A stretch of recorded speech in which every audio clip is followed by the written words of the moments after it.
압도적 재미 매불쇼. 자, 그러면 국제 뉴스 네. 그리고 외교와 관련된 이야기 오늘 총정리 한번 해 보겠습니다.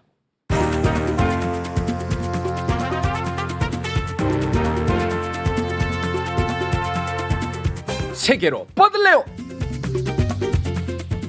외교는 곧 국가 경쟁력입니다. 네. 그래서 2023년 외교를 한번 정리하면서 잘못된 부분 바로 잡아야 되고요.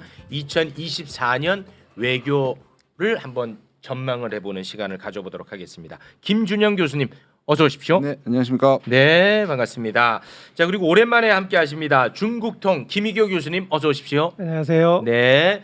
자, 그리고 무려 이제 한 2시간 전부터 와 계셨습니다. 네. 김종대 의원님 어서 오십시오. 안녕하십니까. 네, 고맙습니다. 많이 네. 지쳐 보이십니다. 네, 많이 지쳐 왜 이렇게 하기도 일찍 전에. 오셨어요? 아니 공부도 좀 하고 네, 네. 방송의 퀄리티를 네. 좀 높여보려고. 아, 너무 고맙습니다. 예. 새해 복 많이 받으시기 바랍니다. 아유, 새해 복 많이 받으십시오. 고맙습니다. 자, 그러면 2023년 외교 저희가 뭐 많이 다뤘습니다만 이걸 이제 정리를 하고 와. 주요 포인트를 탁탁 짚어주시고 네. 이런 건 이렇게 개선해야 된다. 이런 걸 탁탁 짚어주셔야 됩니다. 일단 뭐 가볍게 요거 잠깐 좀 이야기 나눠볼까요? 그 파리에서 있었던 술자리 예. 요 비용 요거 저 국가 안보 때문에 공개를 못 한다고 하네요. 네. 아니 근데 제가 모르는 부분일 수도 있잖아요. 네. 내가 봤을 때는 보도가 다 됐고 술 먹고 음식 먹는 게 무슨 국가 안보랑 무슨 관련이야. 되게 어이없거든요, 저는. 근데 전문가가 보면 또 다를 수 있잖아요. 아니, 그러니까 그 의의 없다는 게 상식이잖아요. 예. 그리고 국가를 경영하는 거나 외교도 다 상식이에요. 특별하게 숨기거나 특별하게 무슨 거기에다가 바축카포를 설치하거나 지하에 무슨 비밀 통로가 있는 그런 게 아니라면 그냥 보통 한국 식당이란 말이에요. 그게 무슨 국가 안보입니까? 그리고 계속 향후에 만약에 파리를 재방문해 가지고 거기에 갈 일이 있다라는 뭐가 있다든지 하는 건데 이미 갔다 온 거잖아요. 그렇죠. 그럼 뭔 상관이에요? 아무 의미 없는 아무 거죠. 의미 없습니다. 그냥 제 상식이 맞는 거죠. 그냥 상식이 맞는 거죠. 네. 근데 어떻게 이렇게 대놓고 이런 입장을 내요? 그러니까 뭔가 있는 거죠. 아, 뭔가 그러니까 있어 네, 보인다. 아니 이거는 제가 뭐 국내 정치는 잘 모르지만 그 검찰 그 특활비 숨기는 거 다를 게 없잖아요. 네. 제가 외교부 있을 때도 외교부는 국장 이상은 점심값 그다음 저녁에 그 법카 쓴 거를 다 게시하게 되어 있습니다. 그러니까 제가 쓴 것도 다 올라갑니다 바로. 그런데 게시를 하는데 왜 이걸 안 합니까? 그러게. 당연히 해야죠. 네. 네. 알겠습니다. 뭐 언론에서는 그 뭔가 좀 구린 게 있어서 그런 거 아니겠느냐 하는 하나의 분석, 또 하나는 이 자료가 부존재하는 거 아니겠느냐. 그러니까 다른 곳에서 돈이 투입된 거 아니냐. 뭐 이런 이제 해석들을 뭐 그런 내놓고 가능성 있더라고요. 충분히 있죠. 네, 네. 알겠습니다. 자, 신년사에서 새해에도 세일즈 외교 유지한다. 뭐 이런 강조를 했더라고요. 그러니까 해외 순방 계속 하겠다는 것처럼 보이는데 2023년 해외 순방이 진짜 많았잖아요. 13차례인가요? 네. 그리고 돈도 많이 들어가고. 네. 요 뭐 주목할 부분 좀 정리해 주시죠. 예. 그러니까 재작년에 영업사원 1호란 말을 우리가 처음 들었지 않습니까? 그때 정부가 설명한 건 대통령이 영업사원 1호. 그러면서 세 개 분야를 제시했습니다. 원전, 방산, 인프라. 이 세 개 분야에서 500억 달러를 수주해 오겠다. 이런 목표에까지 나왔거든요. 예. 그런데 원전은 작년 4월 25일 날 워싱턴 선언이 나온 뒤로 한 번도 이제 원전 마케팅 얘기가 안 나오고 완전히 사라졌습니다. 아, 그거 왜 그렇다 그랬죠? 그때 설명해 그때 주셨는데. 그 한미 정상회담에 미국의 원자력 기술에 대한 지적재산권을 존중한다는 한 줄이 들어갑니다. 근데 이 지적재산권 문제가 우리 원전 수출을 가로막고 있는 최대 현안입니다. 미국의 웨스팅하우스하고 네. 지적재산권 분쟁이 붙어가지고 네. 한국 원전은 한국 원천 기술이 아니다. 미국의 원전의 기술을 사용한 거다. 그래서 이게 분쟁이 붙으면 어떻게 되죠? 원전 못 파는 거야. 그러니까 우리가 거야. 이제 팔려면 미국의 허락이 있어야 되는 걸로 약속을 네. 한 거군요. 그렇습니다. 그러니까 이런 식의 정상회담 선언문은 미국 입장을 반영한 거다. 그 뒤로 원전 얘기 한 번도 안 나왔습니다. 원전 세일즈는 이제는 안 나와요, 아니, 실제로. 말이 쑥 사라졌어요. 그건 알고 있네. 그게 어떤 내용이었다는 거는. 그다음에 방산 보겠습니다. 방산. 최대 수출국이 폴란드입니다. 네. 그런데 전에 한번 말씀드렸듯이 이미 50억 달러를 폴란드에 무기 대금 차관을 빌려줬고 정부 돈으로 네. 수출입 은행이 예금보험공사가 보증 쓰고 했는데 법을 바꿔서 저기 6조 원 규모로 1조 원을 또 차관을 빌려주는 게 국회 법안 계류 중입니다. 그다음에 지금 나온 거는 시중에 5개 은행을 대통령실이 불러들여서 그 폴란드에 돈 좀 꺼주라. 이렇게 해서 대책 회의를 한 걸로 돼 있습니다. 그러면 우리 신한 뭐 농협 이런 데가 다 들어가 있어요. 네. 그러면은 이 은행들을 팔비틀어 가지고 저기 그 윤석열 대통령 제일 싫어하는 건데 제3자 뇌물죄. 2차 저기 무기 계약 약 한 100억 달러가 넘는 그래가지고 이 돈을 우리 은행 보고 좀 꺼주라는 얘기거든요. 와, 아직 꺼준 적은 없어요. 네, 우리 아직은 무기를 아니야. 사는 아니 그래서 폴란드. 폴란드가 지금 돈 안 준다고 우리한테 공개적으로 비판했어요. 그래가지고 저기 뭐냐 무슨 얘기냐면 무슨 미략을 해줬길래 네. 저기 신임 폴란드 총리가 네. 작년에 이제 11월에 폴란드가 정권 교체가 됐는데 네. 한국과 무기 거래 계약 다 깨버리겠다 취임 일성으로 그랬어요. 예. 그런데 하루 만에 말이 바뀌어 조건이 너무 좋은 거야. 아. 그래가지고 지난 정부 계약을 존중하겠다 그러는데 그 다음 말이 중요해. 네. 한국이 약속해준 거 빨리 지켜. 뭐야? 오히려 갑이 됐어. 무슨 도대체 뭔 약속을 해준 거야. 와. 그러니까 거기에다가 보면은 저기 뭐냐 이게 한 200억 달러 정도가 그러면 간다는 얘기인데 이 계획대로라면 그런데 시중에 일부 언론 보도에 의하면 15년 거치 최저금리입니다. 그러면 공짜 무기인데 왜 신임 정부가 이걸 저기 뭐냐 거부합니까? 이게 영업사원 1호 실체인데 아직 내막이 다 안 밝혀졌어요. 그래가지고 갑자기 폴란드 신임 총리가 기사 등등에 한국 보고 약속한 금융 지원 안 왔어. 빨리 내. 이러고 있어 지금 우리한테. 아니 근데 의원님 그 의심이 맞다면 이거 굉장히 심각한데. 아니, 그래서 제가 왜 이렇게 조용합니까? 내가 언론 기고문에도 2024년 외교의 최대 스캔들은 폴란드 무기 수출건이다. 국회가 책임 있게 진상 규명에 나서야 된다. 네. 저는 연말에 그거 올해 최대 과제라고 썼어요. 그 어디서 그 몰래 써갖고 아무도 모르게 이게 되게 심각한데 들으면 들을수록. 아, 민들레 메인 기사로 또 죄송해요. 남의 언론을 그렇게 하지 죄송합니다. 마시고. 아니, 그, 자, 그다음에 인프라가 뭐가 저기 저 호주에 뭐 석탄 그거 저 탄소 배출하는 거 광산 개발 투자했다가 탄소 악당 국가라고 욕 뒤지게 얻어먹었습니다. 네. 그러면은 영업사원 1호 하나 만들려고 그동안에 하다가 마지막 참사가 부산 엑스포였어요. 와, 이 큰일이네. 그러면은 거기에 5,700억 썼습니다. 그다음에 올해 나가야 되는 ODA 공적 개발 기금하고 인도적 지원금이 1조 원이 넘습니다. 1조 8천억인가 제가 제 기억이 맞다면 그럴 증액분만. 겁니다. 네. 그러니까 다 따질 필요는 없고 증액분 예. 이 부산 엑스포 때문에 그러니까. 그러면은 예. 2조가 넘게 들어갔습니다. 올해 나갈 것까지 하면은 거기에다가 폴란드 나가는 거, 미국에 또 저기 투자하기로 약속한 거, 영국에 투자하기로 약속한 거. 그러니까 이거 정말. 영업 사원을 하는 건 돈을 벌어오는 게 영업 사원인데 돈을 갖다 뿌려대는 영업 사원이요. 이건 그러니까 이게 국고가 도대체가 아니 그러니까 와. 주어가 빠져 있는 거예요. 제가 보기에는 미국의 영업 사원입니다. 아하 참. 아니 이건 미국의 영업사입니다. 왜냐하면 보십시오. 지금 얘기한 것처럼 폴란드 지난주부터 지난번부터 기세 등등했어요. 왜냐? 미국이 뒤에 있어서 한국을 통해 가지고 폴란드를 통해 가지고 우크라이나로 무기 수출을 우회 수출을 하는 걸 미국이 계속 몇 년간 압박했죠. 제가 저작년부터 얘기를 했단 말이에요.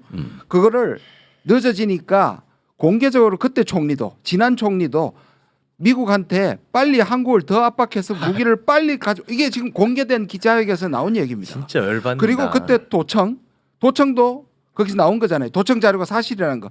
그 뿐만 아니라 60만 발 넘는 그뿐만 아니라 추가로 더 내놔라고 지금 폴란드가 그때 그 얘기를 했단 말이에요. 그리고 지금 말씀하신 것처럼 미국에게 바이든이 왔을 때 약속한 게 133조입니다. 그때 환율로 1,000억 달러입니다.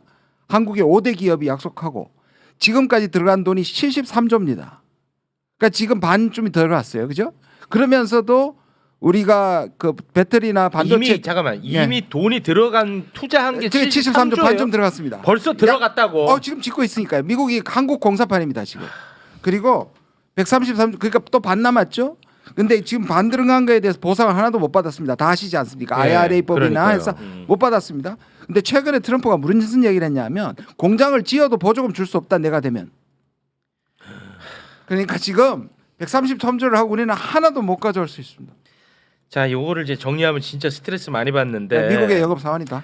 아까 뭐 원전, 방산, 인프라. 원전은 완전히 그냥 원천 차단됐고 방산은 완전히 호구 잡혔고 인프라는 뭐 도로, 항만 뭐 해가지고 중국이 1대1로라 그래서 왜 뭐 인프라를 엄청나게 영향력을 확대하잖아요. 네. 가지고 미국하고 해가지고 우리도 그런 저기 국제 인프라 개발에 뛰어들었어요. 근데 이게 지금까지 보면은 뭐 대형 건설 뭐 수주를 했다기보다는 뭐 주로 광산 개발이라든가 뭐 이런 주로 탄소 배출 분야가 많은데 그것도 상당히 국제적인 저기 ESG 지탄의 대상이 지금 되고 해가지고 있고 자랑할 만한 게 별로 없어요. 그렇기도 하고 이거는 저거예요. 그러니까 미국 저기 투자는 이거 우리 빈살만에 대한 네옴시티 투자하고요. 그다음에 이제 이게 저 우크라이나 전쟁이 끝났을 때 복구 이걸 얘기하는 건데요. 이 두 개 다도 우리한테 개런티 된 게 아니고 빈살만은 과거처럼 우리한테 프로젝트를 주는 게 아니고 한국도 투자하라는 거예요. 같이 리스크를 지라는 거예요. 투자예요. 그러니까 지금 MOU들이나 약속들이 다 우리한테 보장된 이익은 단 1원도 없습니다. 네. 그리고 우크라이나 재건 지원은 지금 전쟁 상황도 어렵지만은 이미 미국의 골드만삭스 같은 그 대형 컨설팅 업체들하고 금융회사가 들어가서 이미 계획을 짜고 있어요. 네. 거기서 하는 거예요. 우리가 하는 게 아니라고. 알겠습니다. 굉장히 또 스트레스 많이 받는데 2024년만큼 그러니까 영업 좀 다니지 않았으면 좋겠어요. 아니야, 근데 그거는 신년사에서 약속했어요. 그건 하겠대. 아니, 그건 하겠다고 했어요. 계속 이렇게 하겠다는 건 계속 하겠다고 했다고요. 네, 신년사에서. 이거 겁나네. 네, 그건 강조했고 하지만 2024년 우리 다시 일어난다. 어떻게 일어나 이렇게 하는데. 근데 2024년 이렇게 봤더니 야, 이 국제적으로 2024년은 진짜 정치의 한 해가 될 것 같다. 일단 뭐 미국의 대통령 선거도 있고 뭐 이게 주요국 선거 일정 보니까 어마어마하네요, 진짜. 요것도 이제 우리가 다 연결돼 있는 거죠. 그렇죠. 2000올해는 국제 관계에 있어서 거의 빅뱅 시기라고 보면 됩니다. 아, 그래요. 거의 70여 개 국가가 대선에 버금가는 선거를 앞두고 있고요. 와. 그 중에서 특히 세계는 우리한테 매우 중요한 선거입니다. 뭐죠? 그 대만 1월에 대만 선거가 있고요. 대만에 무슨 선거가 있는 거죠? 대만 총통? 예. 우리로 보면은 대통령이에요? 대선이 있어요. 아, 그래요. 예. 그리고 6월에는 유럽 집행부 선거가 있습니다.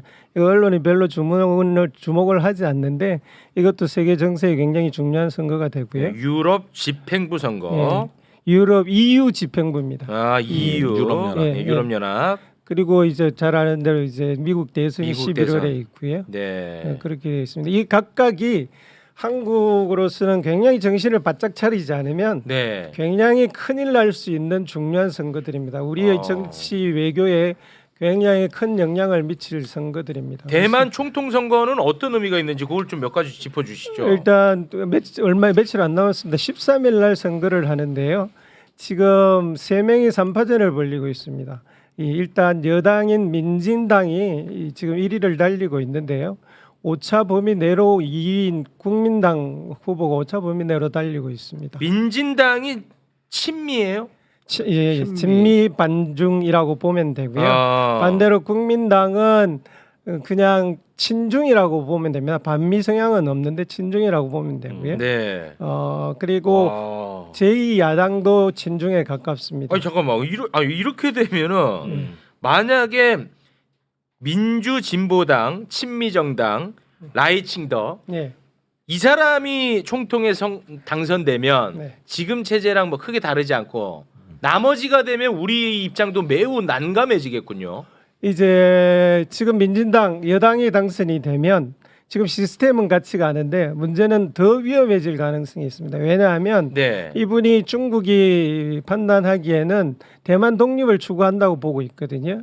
그래서 중국이 훨씬 더 강경한 자세로 대만을 억압할 가능성이 높아지고요. 그러면은 괜히 또 우리 쪽에서 한마디 하면 이건 정말 화약고가 될 수도 그렇죠. 있겠네요. 우리 지금 정부로서는 기존에 대만에 대한 입장들을 취해온 것들을 계속 유지하면 한국과 대만이 공동의적으로 피해를 입을 가능성이 굉장히 높아진다고 볼 수 있습니다. 오히려 이 라이칭도가 되면 이게 골치 아프겠네요. 근데 그럴 가능성이 충분히 오히려. 있죠. 예. 오히려 야당 후보가 되면 네. 대만과 중국과의 관계는 굉장히 수월해질 테고요. 네. 그러면 이 동북아 질서가 굉장히 비교적 평화롭거나 긴장 관계가 해소될 가능성이 그럼 굉장히 우리는 높습니다. 어떤 스탠스를 취해야 돼요? 그동안에 대만 편들어주는 것처럼 하면서 네. 중국을 때렸단 말이에요. 그러면은 친중 정부가 들어선다. 그럼 어떻게 입장을 해야 돼? 우리는. 우리가 세 분도 계속 그런 스탠스를 취해왔지만 계속 주장했던 것이 네. 대만 문제에 대해서는 개입을 하지 말아야 된다라는 게 계속 우리의 주장이었거든요. 네, 네. 그런데 개입을 계속 해왔단 말입니다. 네. 그것도 말로 계속 개입을 해왔는데 그런 상황에서 대만 선거가 어느 쪽으로 결판 나든 한국으로서는 굉장히 외교적 시험 무대에 올라갈 가능성이 높습니다. 여당이 되면은 훨씬 더 중국과의 관계에 있어서 심각해질 가능성이 높고요. 와. 야당이 되면은 이게 인도 태평양 전략이 상당히 무너질 가능성이 높습니다. 그러면 우리가 기존에 인도 태평양 전략의 최첨병 노릇을 하던 기본적인 외교 관계 자체가 큰 실험에 들 가능성이 높게 되죠. 그러면 우리 정부, 우리 대통령이 조금 멋쩍더라도 네. 이 야권이 되는 게 훨씬 낫겠군요. 아니 평화와 아닙니까? 안정이라는 평화, 관점에서는 안정. 예. 그렇다는 거죠. 지금 예. 양안 관계가 너무 그동안에 긴장이 돼 그러니까요. 피로감을 느끼거든요. 네. 그리고 대만 해협에서 만일에 분쟁이 일어나면은 동북아 경제는 그날부로 올스톱입니다. 올스톱이에요. 반도체부터 시작해서 해상 물류까지 다 지장을 받는데 이게 저기 세계가 그거 감내하겠습니까? 그래서 최근에 미국도 중국하고 다시 접근하면서 이 대만 해협에 대해 가지고 공세 수위를 많이 낮추고 있는 상황인데 이럴 때 민주당의 강성 반중 인사가 총통이 되면은 네. 이걸 다 깨버릴 수가 있잖아요. 그러니까 위험, 이 현상 변경의 어떤 위험을 좀 안정적으로 관리하는 데는 저는 조금 그 야당이 한번 당선이 돼서 과거 그 국민당의 마잉주 총통 시절에 네. 중국하고 삼통 협정을 체결했어요. 뭐 통신, 통항, 뭐 아. 통행 이러면서 대만이 고도 성장을 해왔고 그게 아시아 경제의 오늘날 활력소가 된 거거든요. 그러니까 이렇게 경제를 중시하는 안보보다는 경제를 중시하게 되면은 서로 양안 관계가 좀 이제는 좀 그 피로도를 극복하고 네. 평화롭게 가는 게 좋겠다. 아니 이런 근데 거죠. 지금 이 지지도를 보면 반중이 한 30%거든요, 지금. 네. 네. 그럼 대만 국민의 반중 정서가 30 정도인데 네. 여따 대고 우리는 무슨 뭐 대만 편들어 준다고 해갖고 반중을 엄청 강조하고 하는 것도 어떻게 보면 괜히 우스꽝스러웠던 거네요. 네. 그러니까 지금 이 윤석열 정부의 최대 문제점이 이런 대만을 바라보는 시각에도 나타나 있는데 김태효 안보실 1차장이 논문에 쓴 두 줄만 내가 읽어드릴게. 네. 여기서부터 언제적 논문인데요? 2021년입니다. 2021년. 지난 5년 사이에 본격화된 미국의 대중 봉쇄 정책은 과거 미국이 마치 과거에 소련에 했던 것처럼 중국이 미국 앞에 완전히 굴복하고 쓰러질 때까지 지속될 것이다. 이제는 한국이 미국과 중국 사이에서 적당히 잘 지내면서 모호한 외교를 펴는 것은 불가능해졌다. 자, 이 논문 제목이 뭐냐면 미중 신냉전 시대 한국의 국가 전략이에요. 근데 집권에서는 이 논문이 국가 정책이 돼 버렸어요. 윤석열 정부에 거의 똑같아요. 그러면은 윤석열 정부는 이제 미중 간에도 대만 해협에서 필연적으로 충돌한다. 그다음에 국제 정세는 신냉전이다. 이거를 전제로 해서 여태까지 외교를 해왔는데 이제 와가지고 보니까 아니거든요. 그 저기 기대하던 신냉전은 안 왔어요. 그러면서 평화 무드가 다시 조성이 되고 조금 상황이 안정적 관리가 되면은 우리 정부는 설 자리가 없죠. 어떻게 보면은 그게 문제인 거죠. 미국도 우리랑 같은 입장이에요. 어때요? 전혀 아니죠. 저 전혀 기본적인 전제 자체가 굉장히 잘못되어 있는 거거든요. 이번 신년에도 이제 바이든하고 시진핑이 축사를 신년 인사를 주고 받았는데요.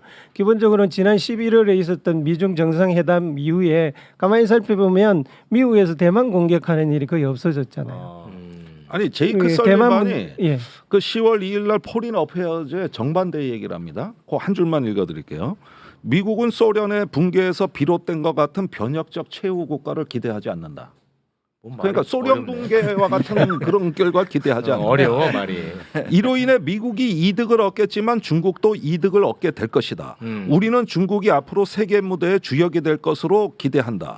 우리는 자유롭고 개방적이며 번영하는 안전한 국제 질서, 미국과 미국 친구들의 이익을 얻는 구조를 원한다. 그러니까 이렇게 서로 좀 얘기하면서 잘해보자. 중국을 절대 우리는 저 소련과 같이 봉쇄 안 하겠다 그랬는데 여기 앞에서 김태효 차장은 미국은 중국을 과거 소련과 같이 봉쇄해서 굴복하고 쓰러질 때까지 두들겨 팰 것이다.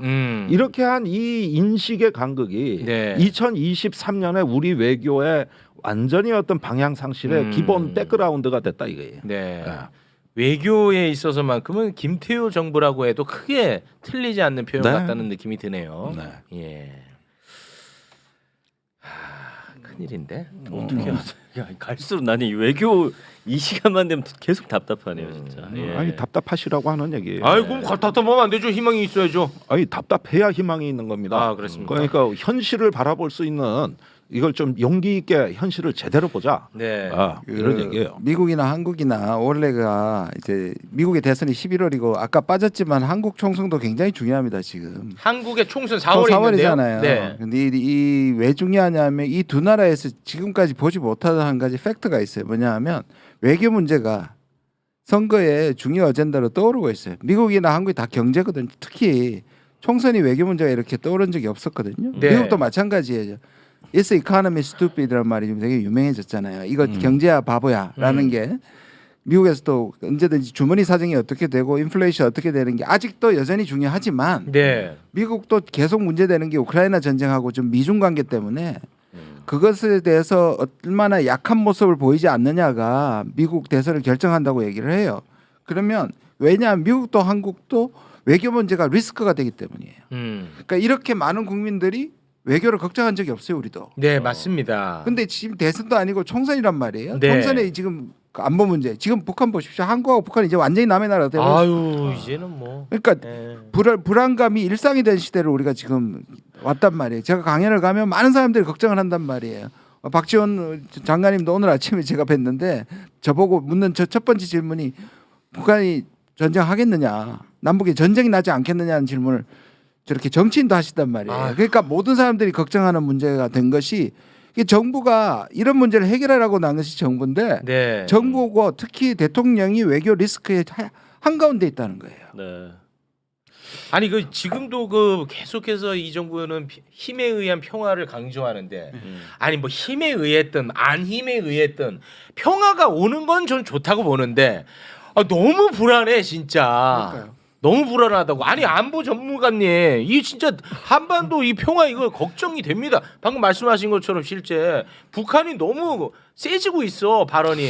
아니 뭐 죽이 잘 맞는다 두 지도자가. 우리랑 아이고 그거 죽이 잘 맞는다고 표현하면 됩니까? 적대적 공생이라고 얘기하죠. 저기 권투 시합 전에 헤비급 선수 둘이 눈싸움하는 것 같았고 그 큰 싸움 앞두고 신경전 벌어지는. 그런데 이건 전쟁 분위기가 조성될 수 있는 어떤 그 개연성 리스크가 매우 높아졌어요.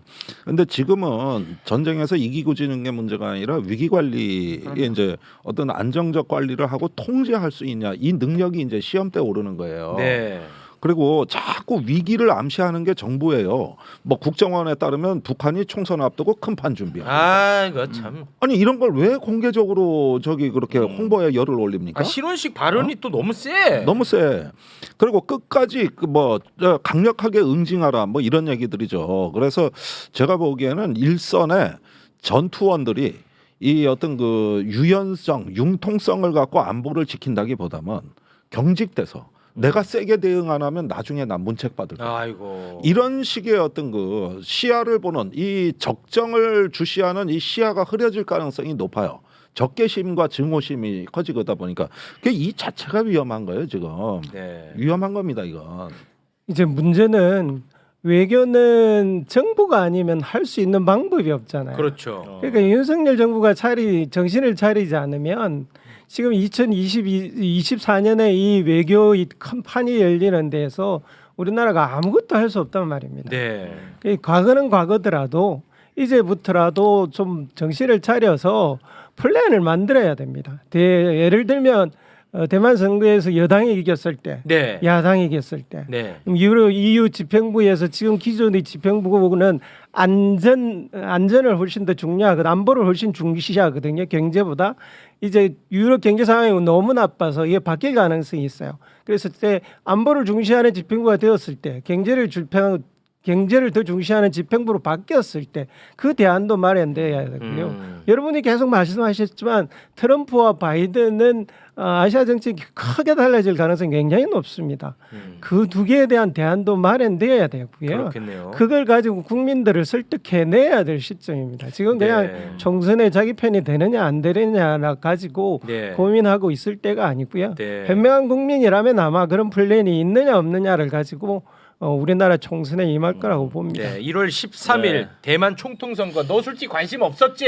이제 생깁니다. 아니 근데 관심 가져야 돼. 문제는 그런 기대감이 사실 국민의 입장에서 잘 안 생긴다는 게 좀 너무 좌절감을 주는 것 그런데 같아요. 그 역설적으로 얘기하면 총선이 보여주는 결과가 맞습니다. 이 정부의 대외 정책에서 반대한다고 있다는 국민의 뜻을 보여주는 것이기도 하거든요. 네. 그 메시지가 다른 국가들한테 전해져야 그나마 한국의 옵션이 다른 게 있을 수 있다고 다른 나라가 얘기하지 않겠습니까? 그게 의미가 그러니까 있구나. 여기에서 승리하는 것은 단지 국내 정치뿐만 아니라 외교에서도 상당히 의미가 있다. 역설적으로 그렇게 얘기할 수 있습니다. 전적으로 동의합니다. 굉장히 중요합니다. 그냥 국내 정치적 요인감만 보고 투표를 하지 마시고 대한민국 앞으로 어떻게 나아갈 것인가, 어느 당을 지지하는 것이 올바른 방향으로 갈 것인가 또 잘 보고 뽑으셔야 됩니다. 그러면은 중국이라든지 네. 미국이라든지 네. 이런 데에서 대한민국 총선 여당이 이렇게 국민의 뜻을 못 받들었나?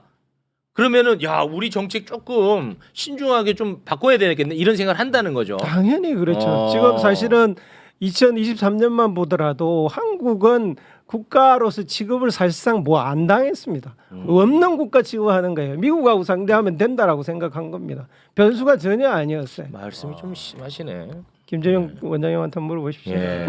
제가 늘 얘기하는 거 말씀이 좀 심하셔. 투명 국가 네. 취급받고 예. 근데 미국도 너무 나쁘지 않아요. 우리 쓱 밀어놓고서 네. 미국이 나쁩니다. 네. 알겠습니다. 나쁘다기보다는 뭐 자기 네. 살 길 찾아가는 거지 그쵸, 다 미국도. 이득 따지는 네. 건데. 근데 그 네. 미국 트럼프 출마 가능합니까? 지금 많은 얘기들이 나오고 예. 있는데 미국에서는 사실상 막을 방법이 없고요. 지금 다 주에서 나오는 건데 네.